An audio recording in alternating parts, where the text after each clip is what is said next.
can start the audio.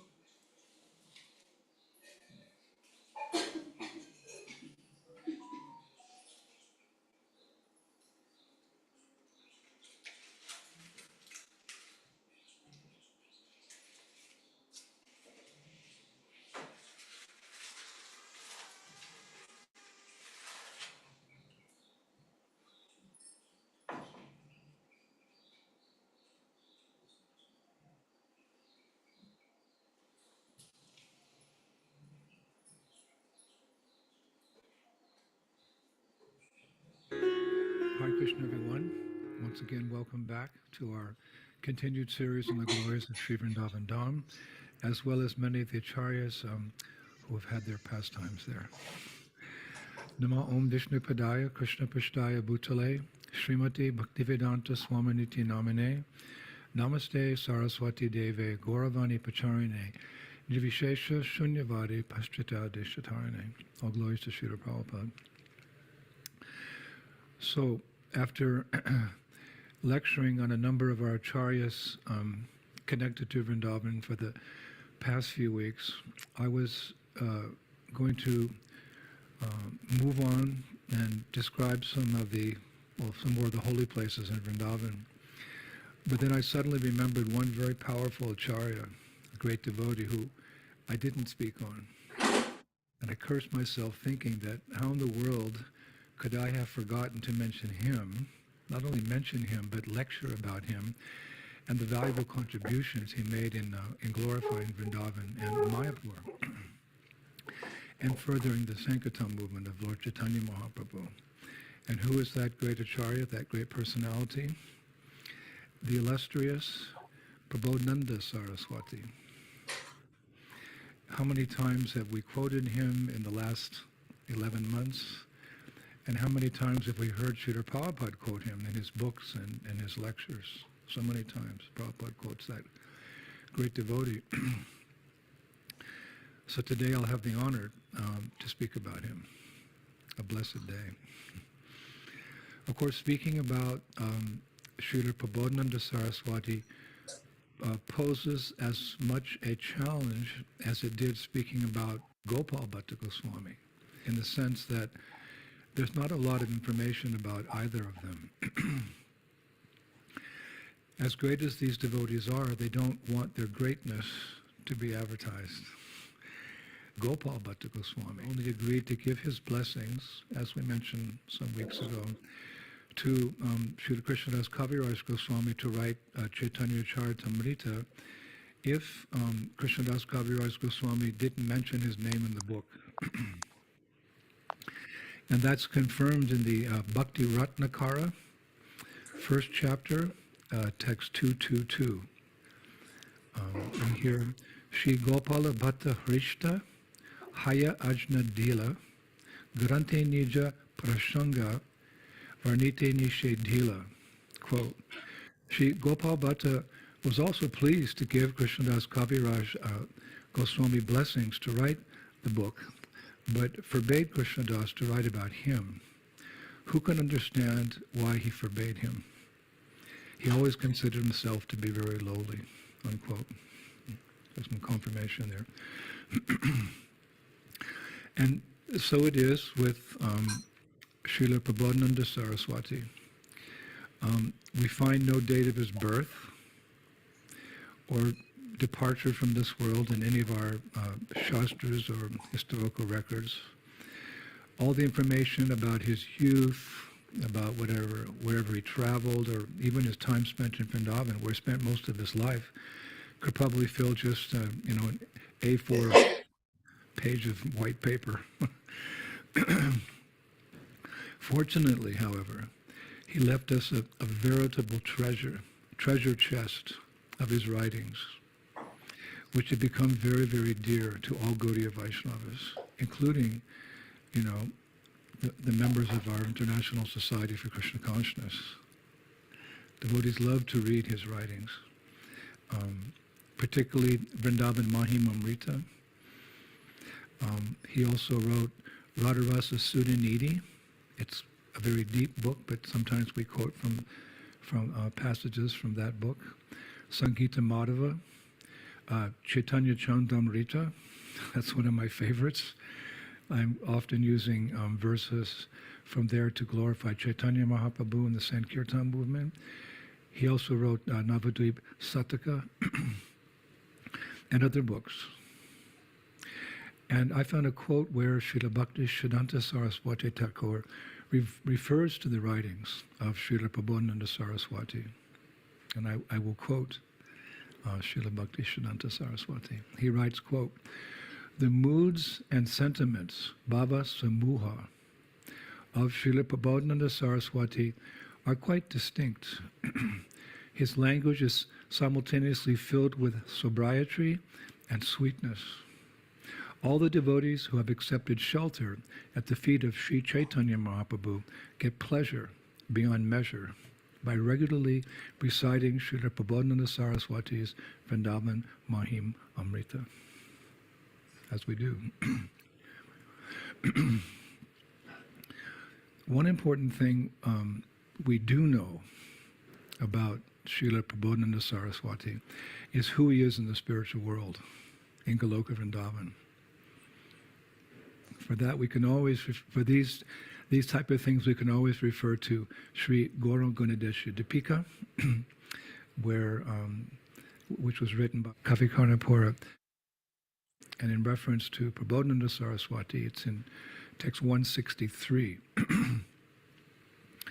Quote, "Tunga Vidya Braja Yasit Sarva Shastra Vi Sharada Sri Prabodhananda Yatir Gaurod Gana Saraswati."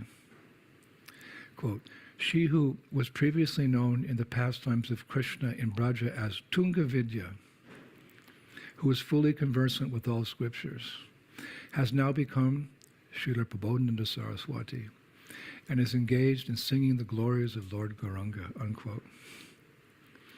And in the Gaura Govinda Archana Smarana Padati, it is stated, Tunga Vidya is 14 years, 2 months, and 22 days old.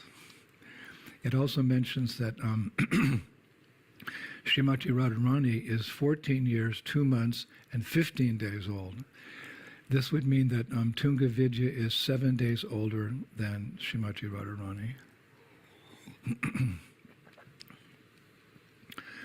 But according to the, I did a little research, according to the Radha Krishna Gunadesha Dipika, Tunga Vidya is 15 days older than Sri Radha. And anyway, it's written that Tunga Vidya's complexion is the color of kunkuma, and the fragrance of her body is like sandalwood mixed with camphor. Her dress is pandu mandana. Pandu mandana means pale yellow. And she's hot-tempered by nature, and she's expert at resolving arguments. Her parents are Pushkara and Medhadevi, and her husband is Balisha. And actually, she's one of the leaders of the gopis, of course, because she's one of the Astasakis. And she's very learned in 18 branches of knowledge. And she's very expert at arranging meetings for the divine couple, Radha and Krishna. And I was reading, she's very learned in Rasa Shastra, or the Shastras of Transcendental Mellows. She's also very learned in Niti Shastra. That translates as morality or sometimes logic. As well as she's very expert in dancing, drama, literature, and all of the arts and sciences. And she's a celebrated music teacher. She's expert at playing the veena. And she sings in the style known as Marga, M-A-R-G-A, Marga. That's her expertise.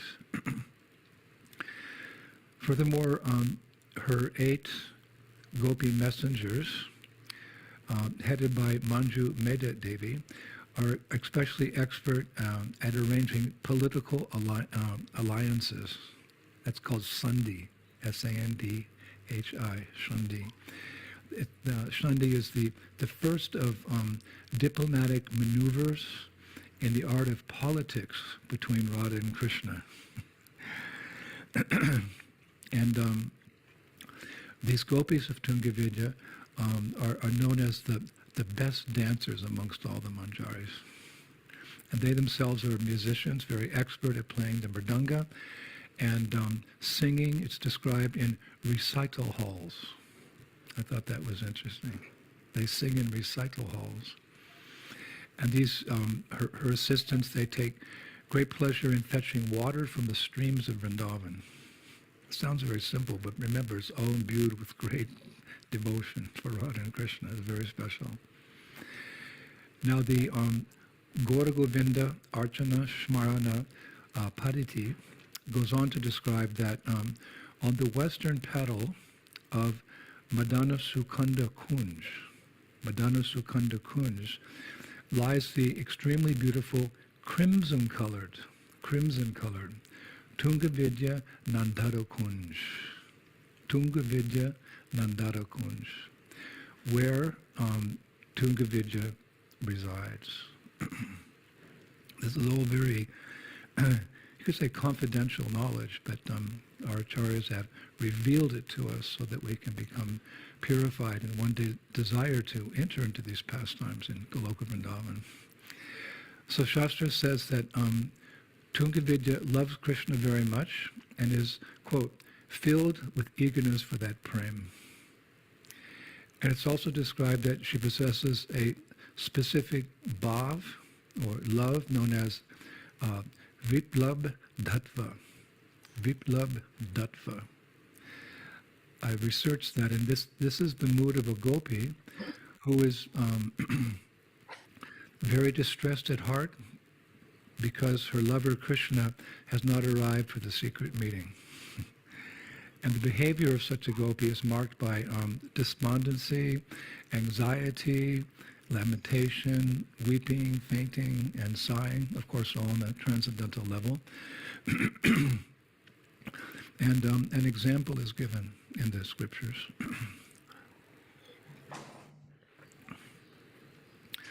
That once a certain gopi said to her friend, quote, "O fine-eyed Saki, as surely as the moon has risen, have we not been deceived by the Lord of Lakshmi? In this situation, what shall I do? You please give me some advice." Saying this, she became depressed. So there's a very beautiful verse also in the Gaura Govinda Archana Shmarana Paditi. I think it's verse 283, describing Tungavidya, who descended into this world as Prabodhananda Saraswati.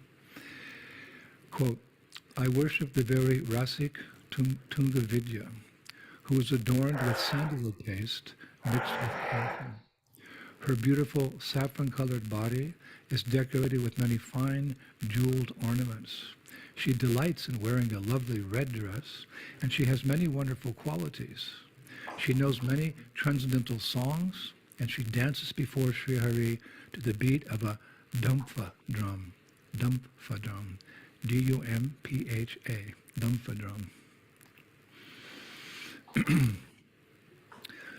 Tungavidya's specific birthplace is called Dabha Raro. And the Acharyas write that because it's her friend's home as a child, Sri Radha often goes there to play with her dolls, because that's where Tungavidya lives. When Radha's a little girl, she goes to that place to play with her dolls. And there's a very nice pastime describing how Dabha Raro got its name. The place, or you could say the village where she was born. So that is as follows. One day while Krishna was herding his father's cows in the area of Varshana, Subal told him that Srimati Radharani was playing nearby with her friends in a beautiful village, a beautiful place. So Krishna said, okay, let's go see her. So Krishna followed Subal to a cluster of trees outside that area, that village, from where he could see all the gopis playing ball. And a very beautiful description is given of those gopis that, quote, their dresses billowing in the wind, and their laughter warming the sunshine. They enjoyed their playful activity. Their dresses billowing in the wind, and their laughter warming the sunshine. They engaged in their playful activities. Laughter warming the sunshine. Wow. So the girls, it's described, they look like carefree goddesses of fortune. But one of them, it's mentioned, Shrimati Radharani, stood out like a sparkling diamond set amongst valuable jewels. A sparkling diamond set amongst valuable jewels. And when Krishna saw Radha's, quote, elegant movements and her honeyed laughter, his eyes flooded dubu with tears. So from that day on, the locals called the village Dabha Rauru, or the place where the Lord's tears flowed from his eyes. Let's go there. We have to go there on our next Kartik Parikrama. And that is where Tunga Vidya appeared. Dabha Rauru. So it is that Tunga Vidya who appeared in the material world 500 years ago as the illustrious Srila Prabodhananda Saraswati. So again, there's no information available, at least I couldn't find it, after many, many hours of research. Actually, it took me 2 days, as to when and where Srila Prabodhananda Saraswati took his birth.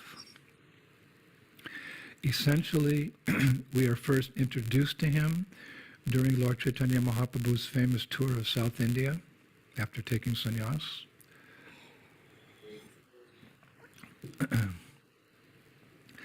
Mahaprabhu started on that tour from Jagannath Puri to South India in the year 1511. And as we know from reading Chaitanya Charitamrita, he first came to the Godavari River, where he met Sri Ramananda Rai, and they had those very beautiful exchanges, discussions.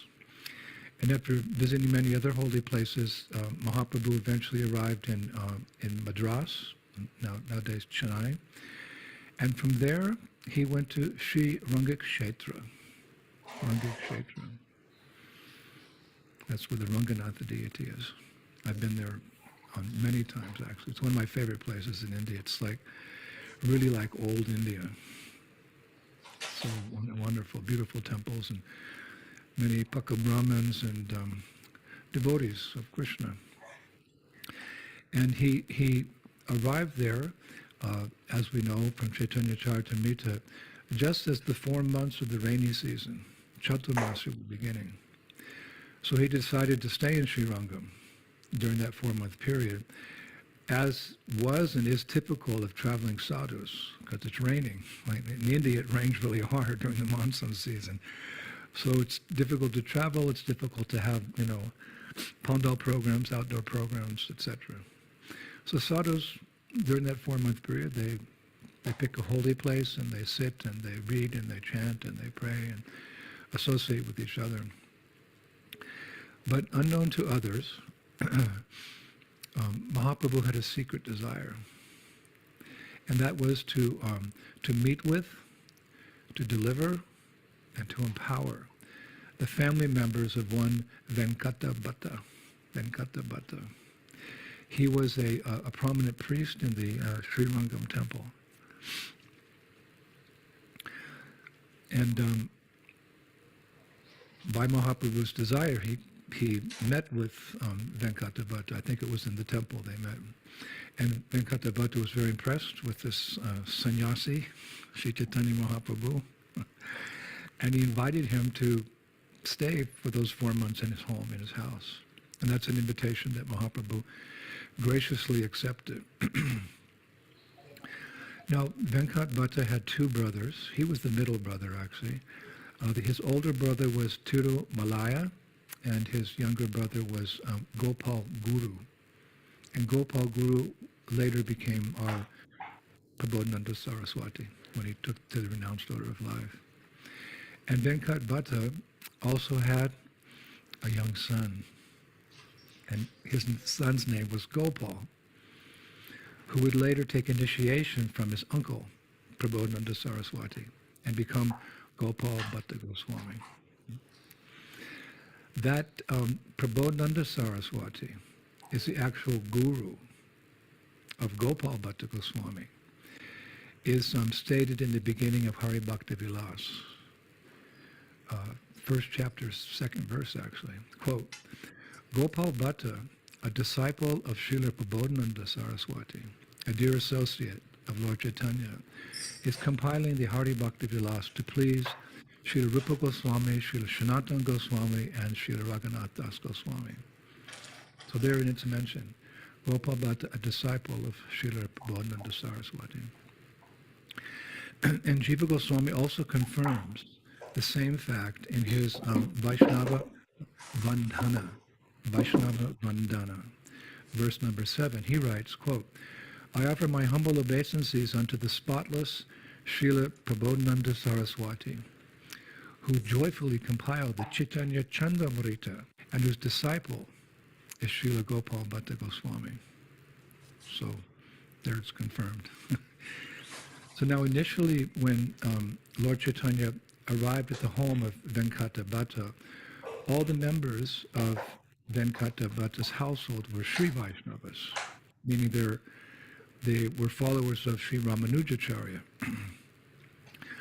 Now, the Sri Vaishnavas worship Lakshmi Narayan.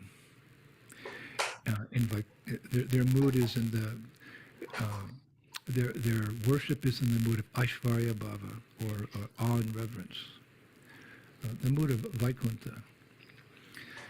But during his stay with the Bhatta family, Lord Chaitanya famously converted them all into Gaudiya Vaishnavas, worshippers of Radha and Krishna in the mood of spontaneous love, like the gopis of Braj.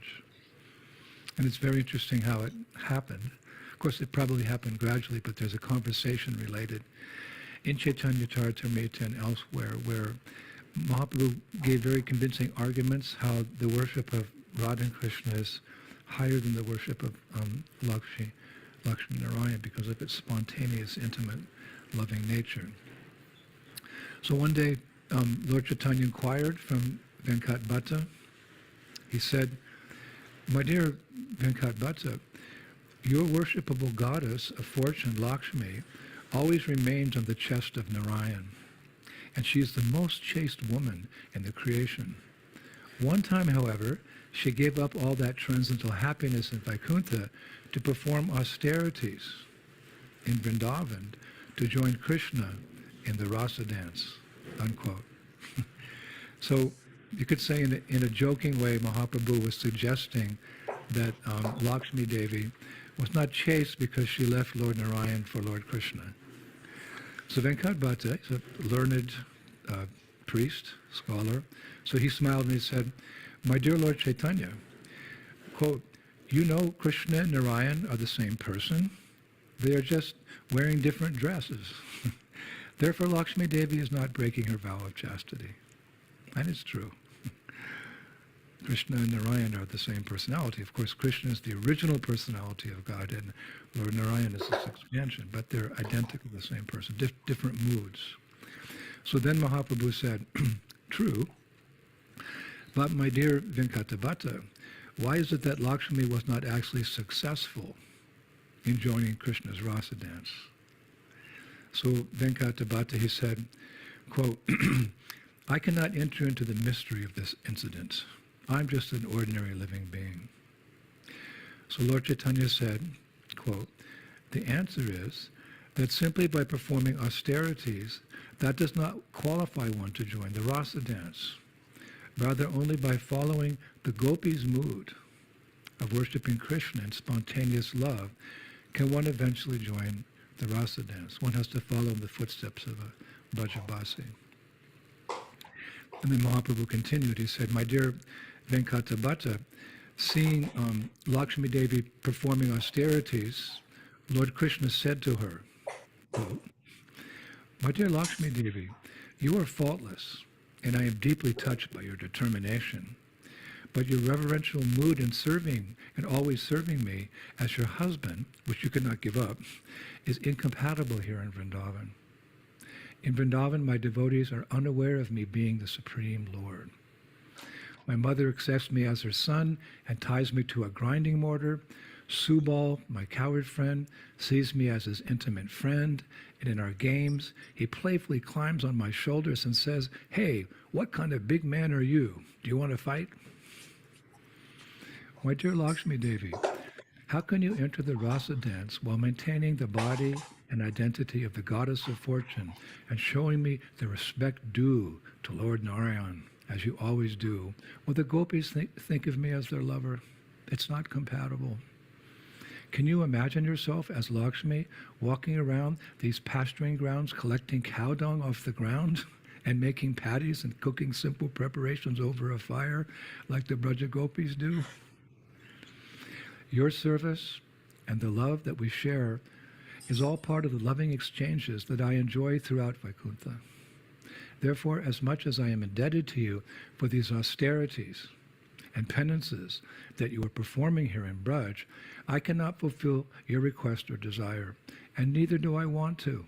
I'm very happy with your service in Vaikuntha.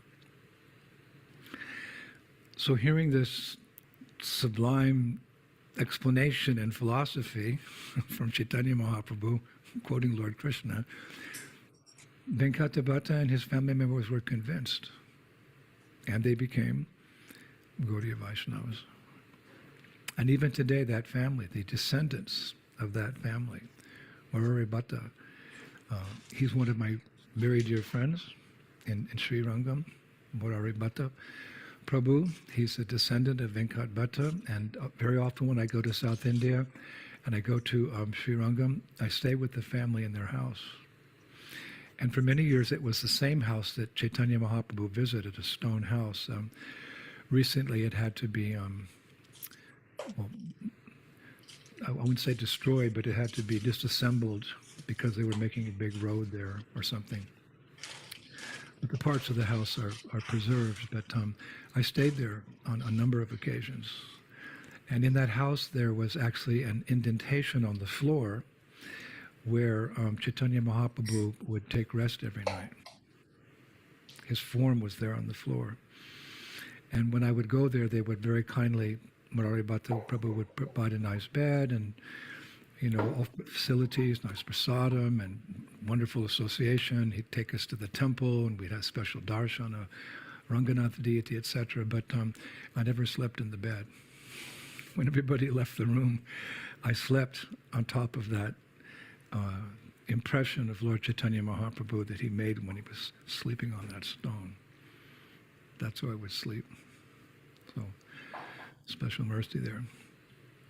But today, they, Rai Bhatta, they're priests in the temple, but he very much identifies with Chaitanya Mahaprabhu and the Gaudiya Vaishnavas, of course, because his ancestor, Venkata Bhatta, did.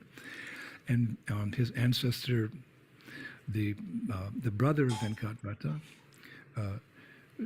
Gopal Guru, became Srila Prabodhananda Saraswati, and Venkat Bhatta's son became Gopal Bhatta Swami. So he identifies very closely with us. So he's a very nice Vaishnava, very, very favorable to ISKCON, and very much appreciates what Srila Prabhupada has done in spreading the glories of Lord Krishna around the world. So after the 4 months of the rainy season were over, Lord Chaitanya left to continue his travels. And Srila Bhakti Siddhanta Saraswati Thakur has written how the 3 brothers, Tirumalaya, Venkata, and our Prabodhananda Saraswati, felt at the time that Mahaprabhu was leaving. You can imagine. They lived with him. They served him. They took his remnants of prasadam. They heard him speak Krishna Katha. Such intimate association, living with Sri Chaitanya Mahaprabhu for 4 months. So Srila Bhakti Siddhanta Saraswati Thakur has written, I found the passage, how those 3 brothers felt when Mahaprabhu was walking away from their home. And I quote Srila Bhakti Siddhanta Saraswati Thakur with great pleasure. Quote, these three personalities are thinking, oh, how will we remain in the absence of Mahaprabhu? People will try to take us with them to bathe in the Kaveri River, to sport and enjoy some fun, but we will only be able to weep and cry in separation from Sri Krishna Chaitanya Mahaprabhu. That's how they thought, and that comes from the mouth of Srila Bhakti Siddhanta Saraswati Thakur. I'll read it again. Oh, how will we remain in the absence of Mahaprabhu?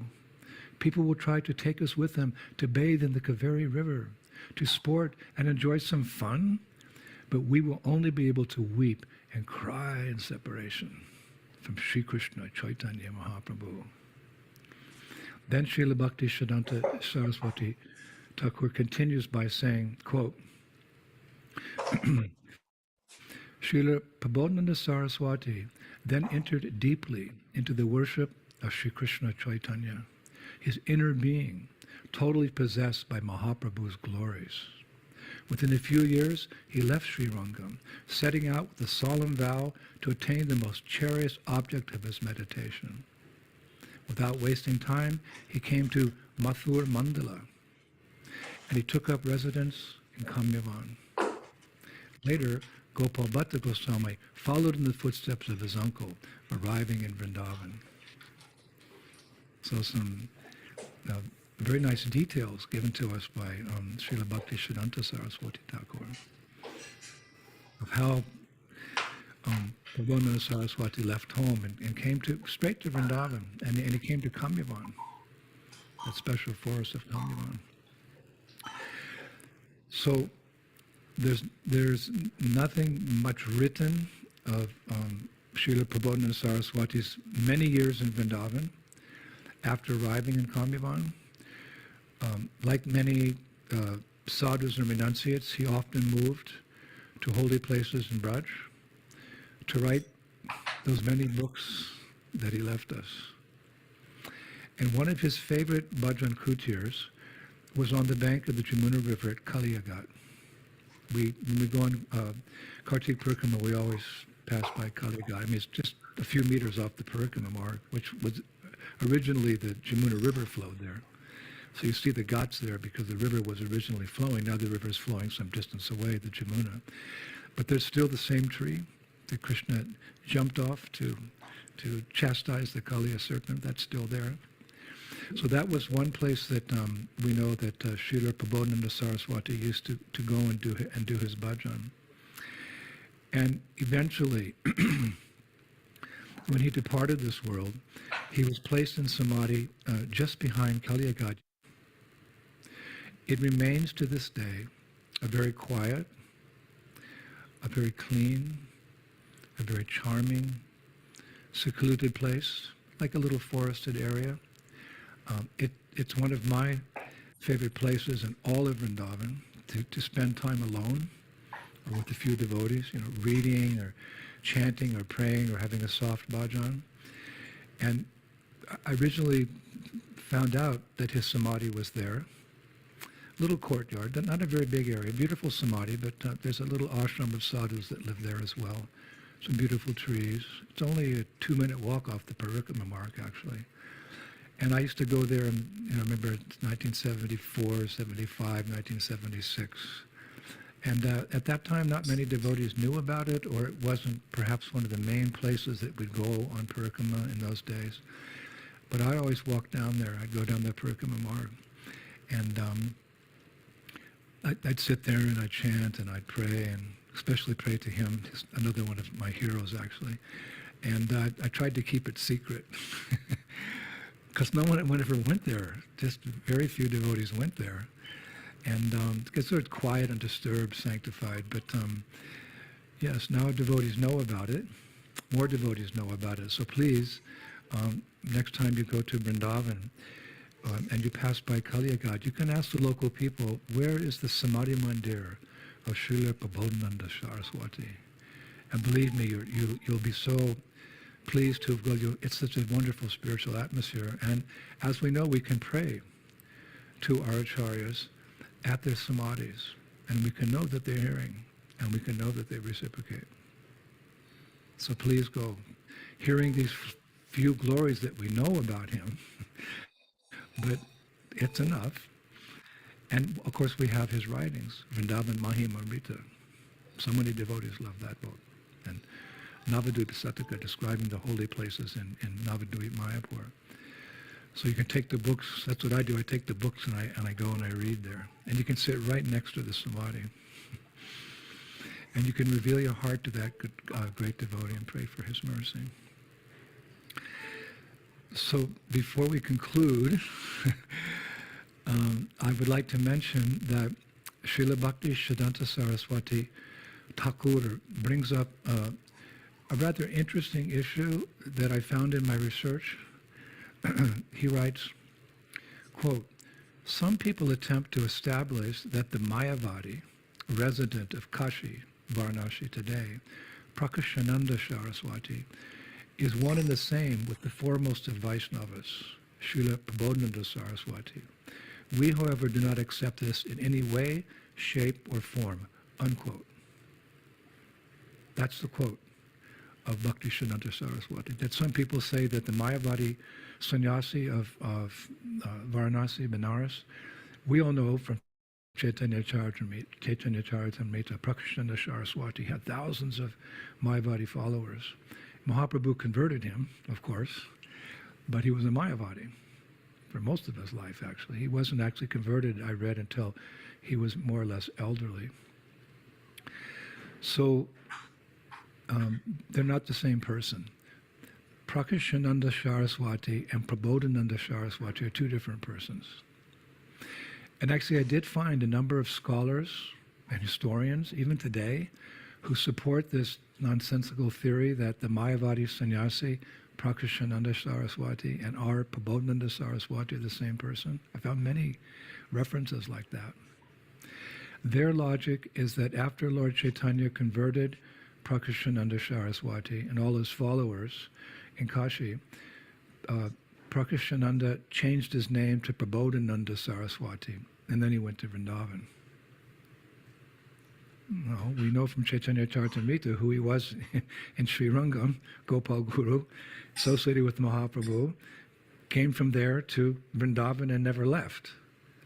He didn't go to Kashi and become a Mayavadi, or he didn't start off in Kashi and go to Sri Rangam. It's just nonsense. It's simply not historically true, and there's no written record of this, that the Prakashananda Saraswati became Prabodhananda Saraswati when he was converted and came to Vrindavan.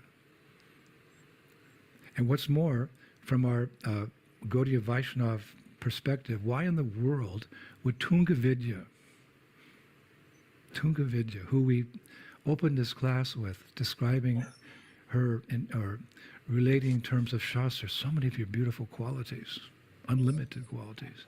She's one of the 8 Astasakis. Why would Tungavidya descend into this world and become a Mayavadi? And then be converted to a Vaishnava? It's offensive. We understand that Srila Prabodhananda Saraswati is a Nitya Siddha, an eternally liberated soul. And a Nitya Siddha never is contaminated by coming in contact with the material energy. And when you come in contact with the material energy, how do you become contaminated? Well, there's different degrees of contamination. Prabhupada said there's 2 types of illusion in this world, or you could say contamination. One is to think I am the body, and the second is to think I am God. That's how you get contaminated. Conditioned soul can come under the influence of the material energy or the spiritual energy. But when one's under the influence of the material energy, he strongly is convinced, I am this body. And another extension of that illusion is that I am God. And the Mayavadis, they preach this illusion, I am God. Therefore, Prabhupada writes in purport in Chaitanya Charitamrita Madhya Lila 7:143, quote, Sri Krishna Chaitanya Mahaprabhu said that the Mayavadis are the greatest offenders. So again, how could Tungavidya, one of the 8 Astasakis, girlfriends of Radharani, appear in the material world as a Mayavadi and become the worst of the offenders? No way. It's not possible. Of course, it is wonderful that Prakashananda Saraswati became converted to Gaudiya Vaishnavism. as did all his followers, by the power and the potency of Sri Chaitanya Mahaprabhu, the Yuga avatar. But historically, they all stayed in Kashi, and they practiced Krishna consciousness there after Mahaprabhu left. Anyway, there's no need to discuss this matter any further. It's not very tasteful. I only brought it up because Srila Bhakti Siddhanta Saraswati Thakur brought it up. And because one day, in your preaching, you may be called upon to defend Srila Prabodhananda Saraswati from this false doctrine. Preaching means also defending Krishna. So,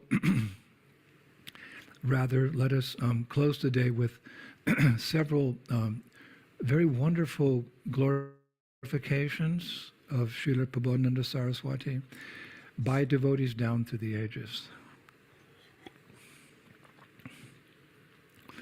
We can hear from devotees down through the ages. We may not know about them, but if their preaching and their Siddhanta is identical with ours, then there's no harm. Just like my dear godbrother Srila Giriraj Maharaj has just published a book on Srila Prabhupada's pastimes in Juhu Beach, in Juhu, in Mumbai, how Prabhupada established the temple. So we're hearing it from a contemporary of Srila Prabhupada. And there will be devotees in the future who are also write wonderful things about other devotees, about Srila Prabhupada, about the history of ISKCON. So we hear from them. So we can also hear from personalities who appeared in the several hundred years after Chaitanya Mahaprabhu, if their Siddhanta is in line with ours, and if the philosophy that they're speaking and the pastimes are the same as we're hearing from our beloved Prabhupada, and from our previous acharyas like Srila Bhakti Siddhanta Saraswati Thakur, Bhakti Vinod Thakur, etc. So I found one passage wherein we hear a very beautiful description of Srila Prabodhananda Saraswati in a book called Vyasa Ji Kivani. Vyasa Ji Kivani. It was written by one Hariram Vyasa in the 16th century. And here's how he describes our Srila Prabodhananda Saraswati. It's very beautiful. Quote, "Poets like Prabodhananda are very rare. He sang about all mellows in the divine pastimes of Radha and Krishna.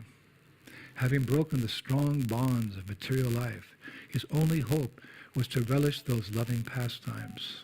His natural, sweet words stole the minds of other exclusively devoted rasikas.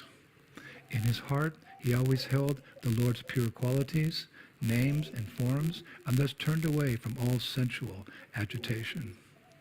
Like a chakora bird, he kept his eyes on the moon-like reflection of the beautiful nails of the Lord's lotus feet. In this way, gave up all illusory happiness, the bodily concept of life, and the grip of Yamaraj." I love the way he ends it. He gave up all illusory happiness, the bodily concept of life, and the grip of Yamaraj. So we thank that Prabhu for that beautiful glorification. Also, another beautiful tribute is found by, is there in the writings of a highly respected Vaishnava poet. His name was Priya Das. He wrote in the year 1712, quote, "Srila Prabodhananda Saraswati was a great Rasik Bhakta and a devoted associate of Lord Chaitanya, who was bliss personified. He gave fresh descriptions of the loving pastimes of Sri Sri Radha and Krishna in the groves of Vrindavan. He relished their forms and rasas and made them dearmost. In his poems, he revealed the splendor of residing in Sri Vrindavan Dham and thus merged the devotees into an ocean of unlimited happiness. He came aloof from all materially motivated activities and religiosity. Listening to his poems, millions of people fell in love with Krishna and Chaitanya Mahaprabhu. While residing himself in the beautiful Vrindavan, he sacrificed his body and mind in the service of the Lord." And finally, we'll hear from the first chapter of Bhakti Ratnakara, where Narahari Chakravarti says, quote, "Srila Prabodhananda Saraswati had many virtues. Even in dreams, he did not know anyone else besides Sri Krishna Chaitanya, the Supreme Brahman, who was so dear to him. He was fascinating, supremely detached, affection personified, a great poet, and incomparable in dance and music, both vocal and instrumental. He would increase the happiness of all those who heard him speak. And I can add, he also increases the joy and happiness of those who speak about him, as I had that golden opportunity today. So wonderful. Srila Prabodhananda Saraswati ki jai, Sri Gopal Bhatta Goswami ki jai, Sri Chaitanya Mahaprabhu ki jai, Sri Prabhupada ki, Sri Brajabhumi, Sri Vrindavan Dham ki, Sri Ranga Kshetra ki, Gopemanandi. So thank you, Prabhus. We'll move on. Again, I'll see if there's any more personalities who resided in Vrindavan during their lives to speak about and glorify them. And if not, then we'll move on to some more Vrindavan Leela. So I really enjoyed the research. I really enjoyed sharing all the research with you today, and I'll see you in a couple days. Shri Shri Gauranitai ki, Shri Shri Krishna Balaram ki, Shri Shri Radha Shamasundar ki, Vrindavan Ishwari Shrimati Radharani ki, Shri Prabhupada ki, Shri Prabodhananda Saraswati ki, Gopimanandi, Jai Jai Sisi Radhe Shyam, Hare Krishna, Shri Brajabhumi, Shri Vrindavan.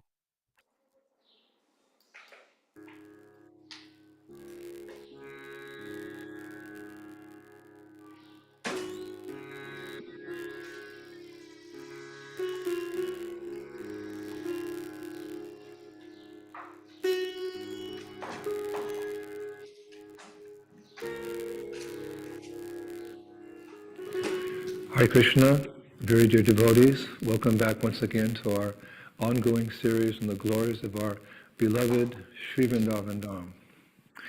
Namo Om Vishnupadaya, Krishna Pashdaya Bhutale, Srimati Bhaktivedanta Swaminiti Namane, Namaste Saraswati Deve, Gauravani Pacharine, Vishesha Shunyavadi Pastacha Deshatarane. All glories to Srila Prabhupada. So today, I would like to begin with a new mini-series on the samadhis of our previous acharyas, and as well as other great saints in our line.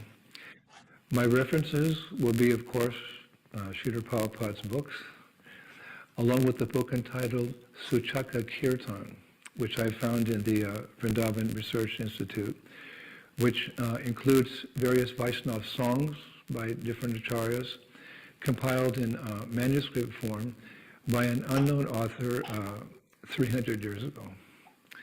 Also the Vaishnava Puja Vidhi by Govinda Das, written in the mid-17th century. The Varshik Utsav by Sri Krishnadas Shastri. He was a famous Gaudiya Vaishnava astrologer in the 18th century, as well as Mahanidi Swami's book, the Gaudiya Vaishnava Samadhis in Vrindavan.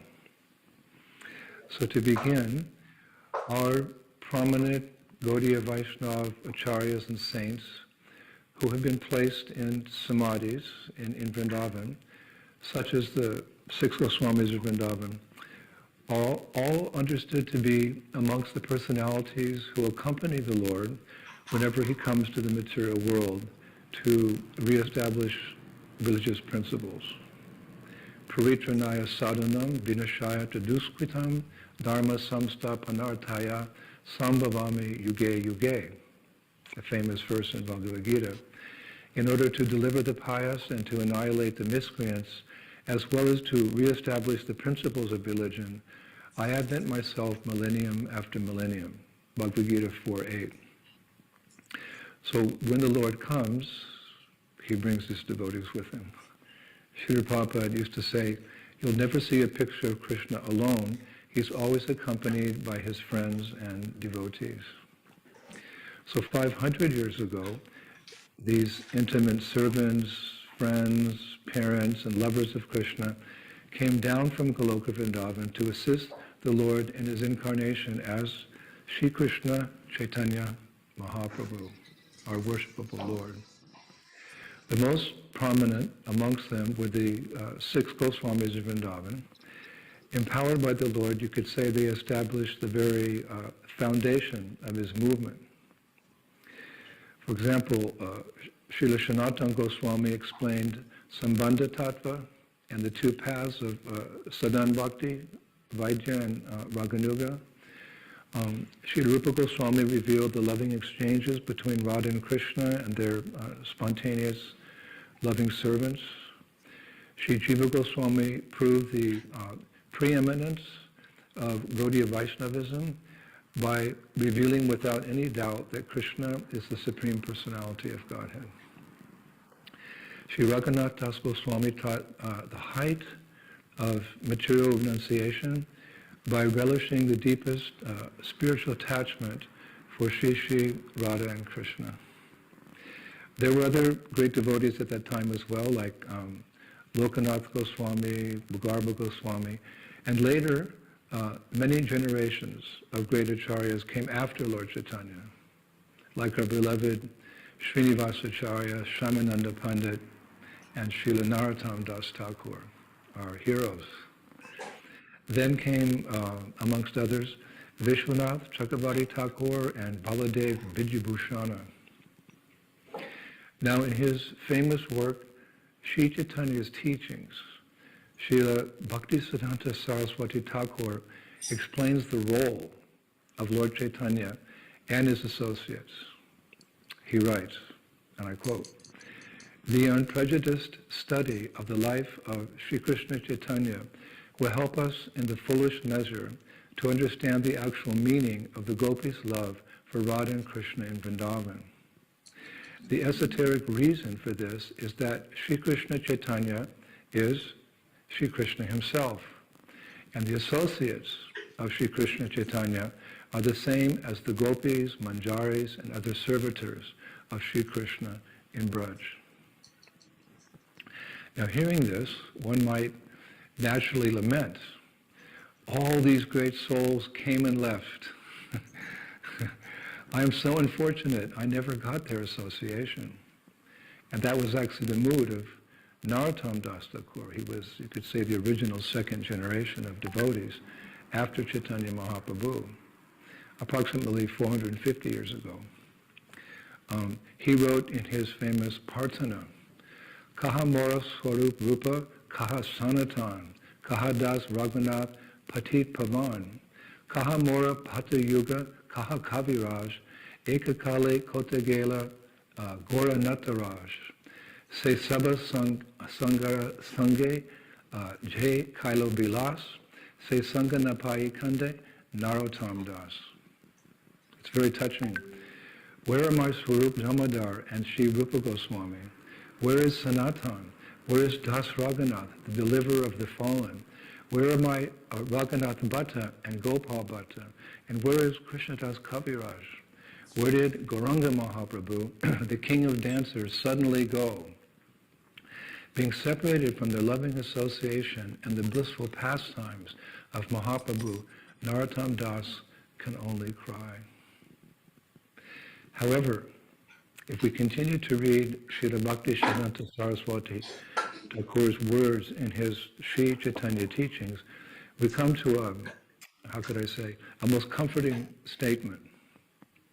He writes, quote, "But they," meaning such great souls, "can show themselves to us if they choose to do so." Wow. But they can show themselves to us if they choose to do so. And how do they do so? Well, that is the subject of this series. Because such liberated souls are beyond the limitations of time and space, so they can sometimes appear before a devotee to personally guide him or her on the path back home, back to Godhead. One time, a devotee asked Srila Bhaktivinoda Thakur, "Can the great devotees and saints of the past who have departed this world hear our prayers when we pray to them?" So Srila Bhaktivinoda Thakur replied, "Yes, they can hear you, and they could also reciprocate with your prayers. I was so happy to read that. And actually, after a lecture in September 9th, 1969, I was reading, an Indian lady asked Srila Prabhupada, Swami, is the spiritual master still guiding us after death? And Srila Prabhupada replied, yes, yes. Just like Krishna is guiding us, similarly, the spiritual master will also guide us. Yes, yes. Just like Krishna is guiding us, similarly, the spiritual master will also guide us. And by visiting the samadhis of great saints, we may also be inspired and feel guided in our progress in Krishna consciousness. Therefore, we should visit the samadhis of great saints, especially in Braj, and pray to them, remember them, for there's actually a very intimate connection in remembering our great saints and attaining eternal residence in Vrindavan, just by remembering them. This is explained very clearly by Srila Bhaktivinoda Thakur, who writes in his illustrious Gita Vali, quote, you should all remember Srila Kavi Karnapura and all his family members, who are all sincere servants of Lord Chaitanya Mahaprabhu. You should also remember the father of Kavi Karnapura, Shivananda Sen.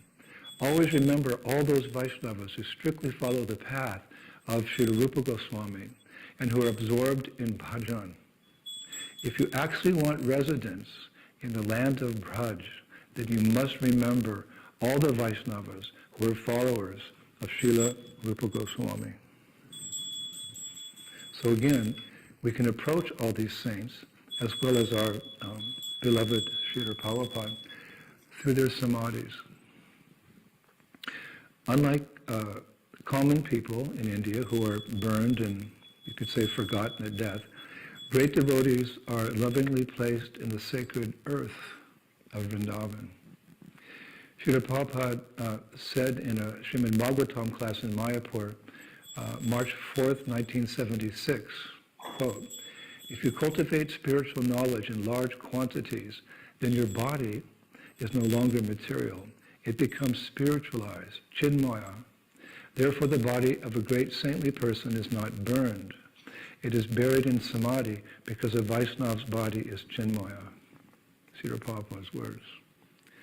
Thus it's understood that samadhi mandirs act as, you could say, focal points for devotees to connect with the spiritual mercy, the blessings and inspiration continuously emanating from these self-realized souls in samadhi.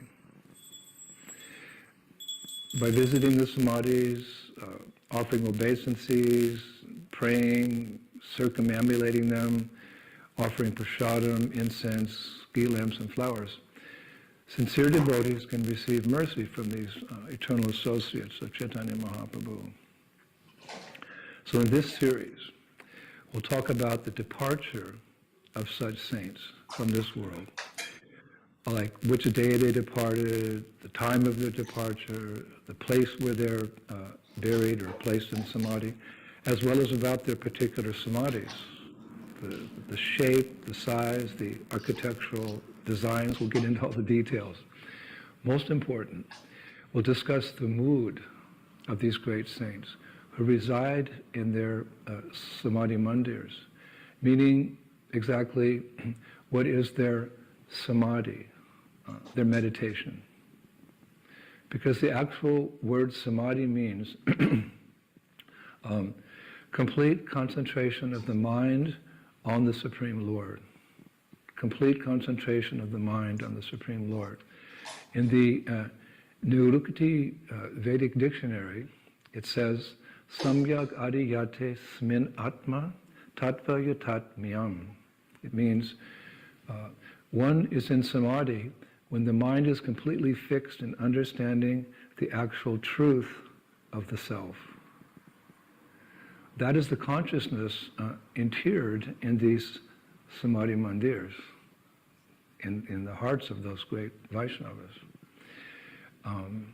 Lord Krishna tells Uddhava in Srimad Bhagavatam 11:16-24, Yoganam Atma Samrodho. Yoganam Atma Samrodho. Amongst the progressive states of yoga, I am the final state, samadhi, where the soul is completely free of illusion. Krishna's words. So, to begin with, the common term used for the departure of an acharya or a saint, many devotees are familiar with this word, tirobhav. Tirobhav, which in Sanskrit literally means disappearance day. However, there are many other names or terms in Vrindavan for the day a great devotee departs. One such name is Antardhana Lila. Antardhana Lila. Antardhana means literally the disguise of becoming invisible. The disguise of becoming invisible. In other words, the bodies of the saints become invisible because they're interred in the Samadhi Mandir, but it's just a disguise because in essence these great souls are always with us. I read that Antardhana is one of the 11 types of extraordinary form changing called Vikriya, which is a subclass of 8 riddhis, or extraordinary powers. These acharyas disappear. They become invisible, but they're still present with us. Another term used to describe the disappearance day of a great devotee in Braj is called Viraha Titi. Viraha Titi. Viraha means literally separation, and Titi refers to the time or the day of that saint's departure. Or you could say, in a general way, the day of separation. The day of separation. Another term used to describe the day, such a day, a saint leaves us, is Lal Gata. This is my favorite. Lal Gata, which literally means the red day. In Vrindavan culture, we discussed this before, red represents the meeting of one's beloved. Red represents the meeting of one's beloved. So when great saints depart, it's understood they are joining their beloved Radha and Krishna in their eternal pastimes. Therefore the departure day is referred to as Lal Gata. That's my favorite name. Another interesting name used in the Vaishnava community in Vrindavan when great devotees leave this world is Kunjvas. Kunjvas. K-U-N-J-V-A-S. Kunjvas. Kunjvas refers to literally eternal residence in the groves of Braj. In other words, it refers to the day that a devotee attains eternal residence in the kunjas, or the groves of Vrindavan. That's our goal. Yet another name which refers to the disappearance of an acharya, or I read, sometimes even the personal servant of an acharya, is Anand Visharanti Titi. Anand Visharanti Titi, which means, it's also very sweet, the day of resting in bliss. The day of resting in bliss.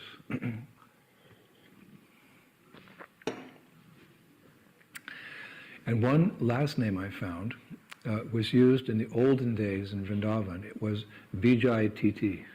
Vijay Titi, meaning the day of victory.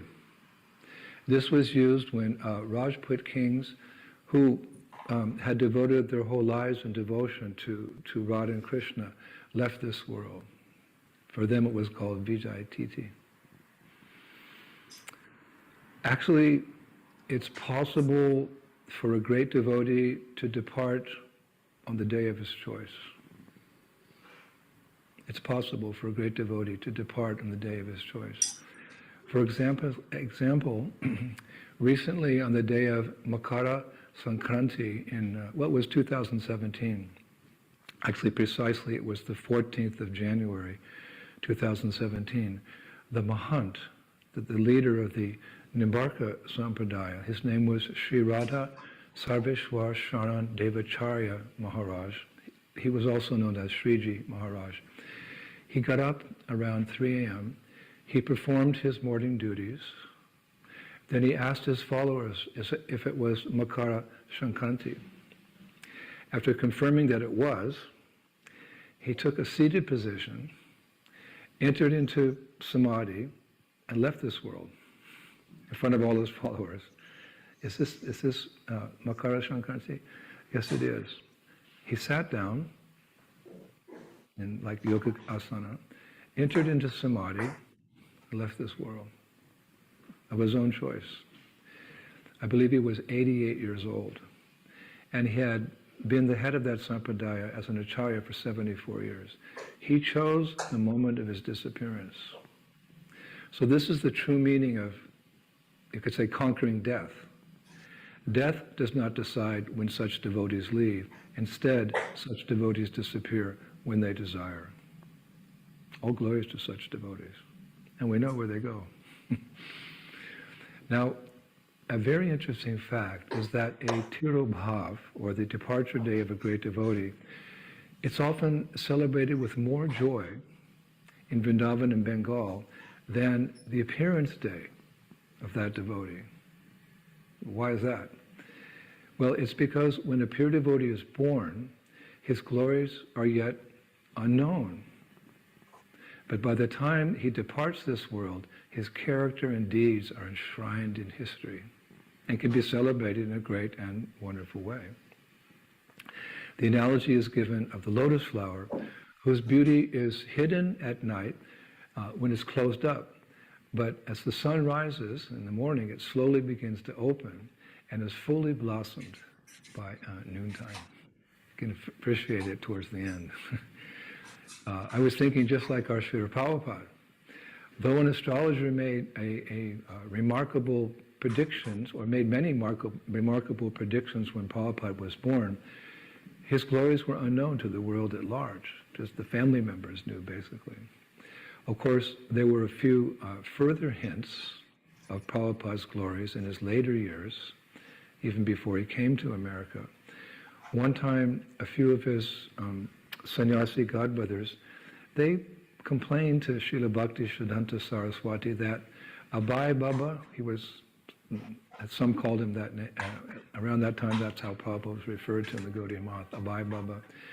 They complained that being a working householder, he wasn't deserving all the attention that Srila Bhakti Siddhanta Saraswati appeared to be giving him. We know that he was a favored son. So they were complaining, he's a working householder, but you're giving him so much association, not as much as us sannyasis. Now when Srila Bhakti Siddhanta Saraswati heard this complaint, he shot back, "Be quiet, all of you. In the end, he will do everything. Be quiet, all of you. In the end, he, our Prabhupada, will do everything." And he did. Our Srila Prabhupada became that chosen son who left India at the advanced age of 70 years old to spread the message of Lord Chaitanya all over the world. So as per tradition, we should celebrate his Tirobhava, his departure day, in a big way, because we know much of his glories. For though he too has departed, he's still with us. Prabhupada wrote of his own spiritual master, Srila Bhakti Siddhanta Saraswati Thakur. He lives forever by his divine instructions, and the follower lives with him. Srila Bhaktivinoda Thakur had the following inscribed on the Samadhi Mandir of Haridas Thakur, as we know. He reasons ill who tells that Vaishnavas die when thou art living still and sound. The Vaishnavas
सखी गण अवशेष पाया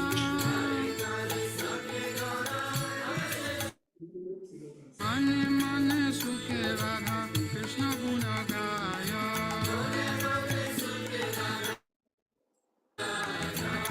हरि लीला एकमात्र जहाँ प्रमोदा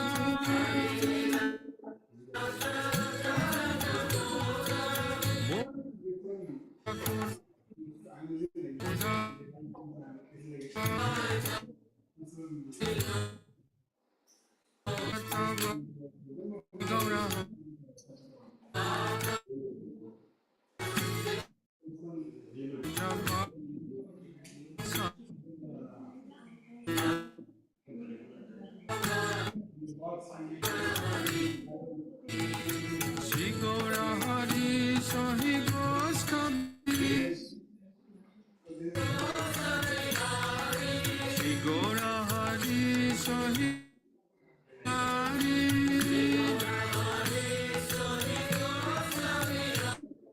Anga Jasomati Chita Hari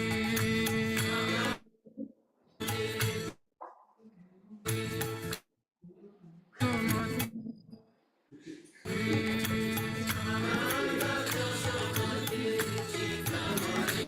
Govinda Govinda Gopala